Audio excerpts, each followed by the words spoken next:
I was seconds away from signing my mother's inheritance away. The pen was already in my hand. My wife sat beside me, fingers tightly wrapped around her purse, eyes red like she hadn't slept. Across the desk, the notary flipped the final page toward me and said, "Just sign here. Simple, clean, permanent." "It's the only way, Daniel," my wife whispered. "If we don't transfer the assets, they'll freeze everything. We'll lose the house." I nodded because fear makes logic feel urgent, and urgency makes mistakes feel necessary. I lowered the pen. "Don't." The word was quiet. So quiet I almost missed it. I looked up. The notary hadn't moved, but his eyes were on me now. Not professional, not neutral, focused. He leaned forward slightly, like he was adjusting the papers, but his voice dropped just enough for only me to hear.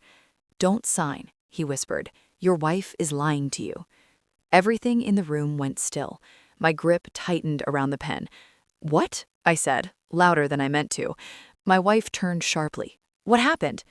The notary leaned back instantly, face returning to neutral like nothing had happened. "Everything okay, sir?" he asked calmly. I stared at him, then at my wife, then back at the paper, because a second ago this was just a signature. Now it was something else, a choice, and for the first time that morning, I wasn't sure who I was supposed to trust. "My name is Daniel Cross. I'm 38, and until that moment, I believed two things without question: that my wife would never lie to me, and that urgency meant truth. Both of those beliefs were about to break. The inheritance wasn't just money. It was my mother's entire estate, her house, her investments, the last thing she left me after a quiet life of discipline and sacrifice. She used to say, "This isn't for comfort, it's for protection." I never understood what she meant until that office. My wife, Elena, had come to me 3 days earlier with a story that felt just real enough to panic me. A business issue. Her company was being audited, something about internal liability, frozen accounts, temporary exposure that could spill over into our shared assets. Her lawyer, someone I had never met, had apparently advised an immediate transfer of my inheritance into a protected holding under her control until things settled. Temporary. Everything dangerous is temporary when it's being sold. I didn't question it, not because it made sense, because she sounded afraid, and fear is convincing. But now, sitting in that chair, pen hovering over the paper, I replayed everything she had told me, and for the first time, I noticed something missing. Proof. Not one document, not one official notice, just words, carefully chosen, carefully timed. I glanced at the notary again. He didn't move, didn't look at me, but he had already said enough to change everything. And now I had to decide, was I about to save my wife or hand everything over to a lie? I set the pen down, not dramatically, just enough to stop the moment. Elena noticed immediately. "Daniel," she said, voice tightening just slightly, "what are you doing?" I leaned back in the chair, buying myself a second. "Just thinking," I said. That was all it took. Her posture changed. Subtle, but I saw it now. The urgency came back. Not fear, not concern, urgency. "We don't have time for this," she said quickly. "I told you what happens if we delay. They freeze everything. This has to be done today." Has to, that word again. I turned to the notary. "Can I have a minute?" I asked. He nodded once. "Of course." I stood up. "So do I," Elena said immediately, rising with me. "No," I replied a little sharper than I intended. "Just me." That stopped her for a second. Then she smiled.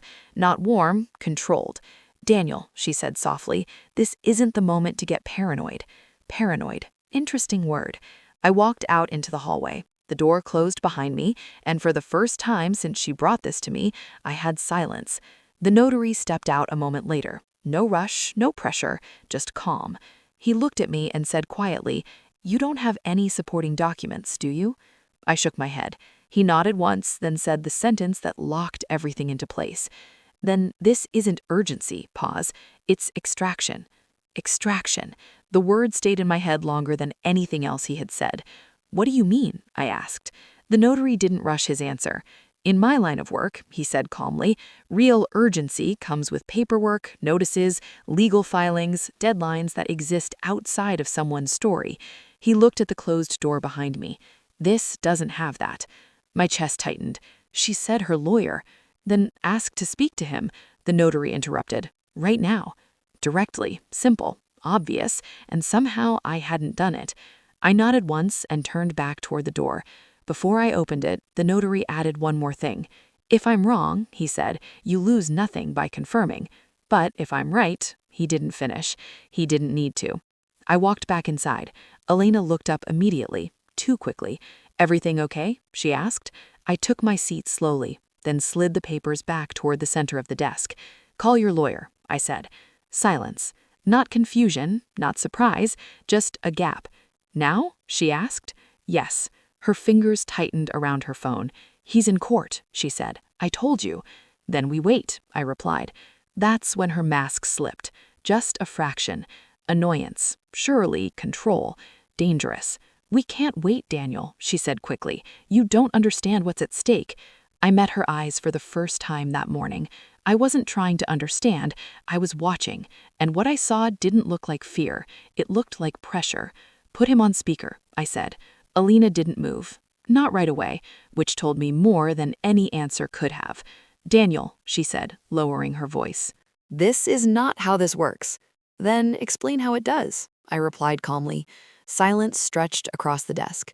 The notary didn't look up, didn't interfere, but I could feel his attention shift slightly. Elena finally unlocked her phone, scrolled, stopped, then turned the screen slightly away from me as she dialed. Another small detail, another crack. She lifted the phone to her ear. It's ringing, she said. We waited 10 seconds, 15. Then she pulled the phone away and frowned. No answer, she said. Like I told you, he's probably... Call again, I cut in. That time she didn't hide the irritation. Daniel, this is ridiculous. Call again. She did. Same result. No answer. I leaned forward slightly. Give me the number. Her eyes snapped to mine. Why? I'll call. Another pause. Longer this time. He won't pick up for you, she said.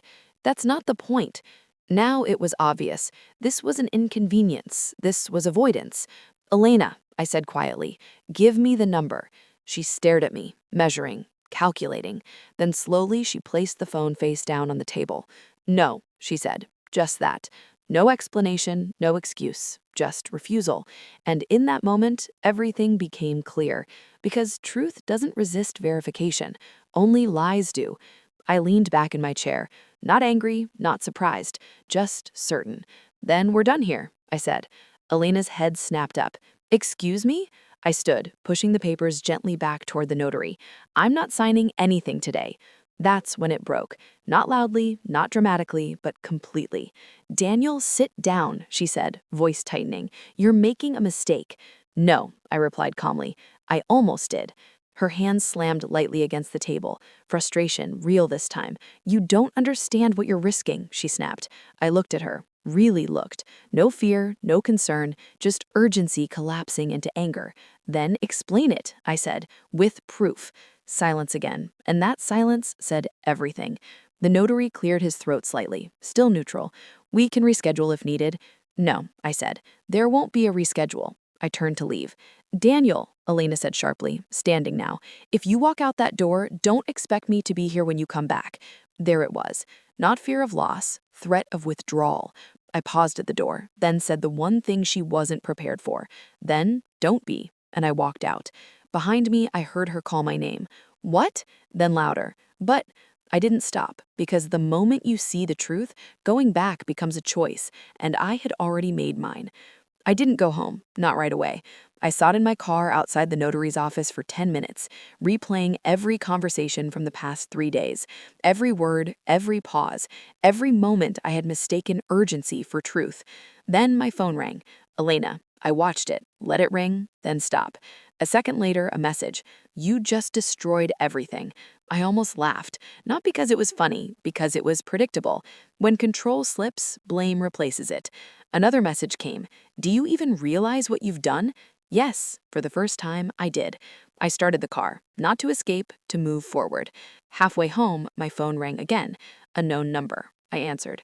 Daniel Cross? A voice said. Yes. This is Martin Hale, Senior Compliance Officer at Ardent Financial. My grip tightened slightly on the steering wheel. I'm calling regarding a flagged inquiry made under your name this morning.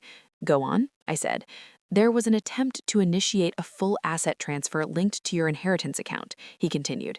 The request raised internal alerts due to irregular authorization routing. Irregular. That word hit clean. We paused it, he added. Standard protocol, but we need to confirm. Did you authorize this transfer? I looked straight ahead. No, I said. Pause. Then his tone shifted. Then you need to be aware of something, Mr. Cross. Another pause. This wasn't a mistake.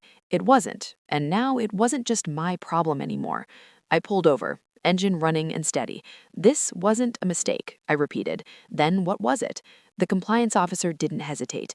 An internal assisted attempt, he said. Whoever initiated it had partial access credentials and tried to route the authorization through a secondary legal channel. My chest tightened. Elena? I asked. We don't name individuals over the phone, he replied, but I will say this. The request originated from a legal entity that has attempted similar transfers before. Similar, not first-time pattern. Your account is now fully secured, he continued. We've frozen all external authorization pathways and flagged any future attempts for investigation.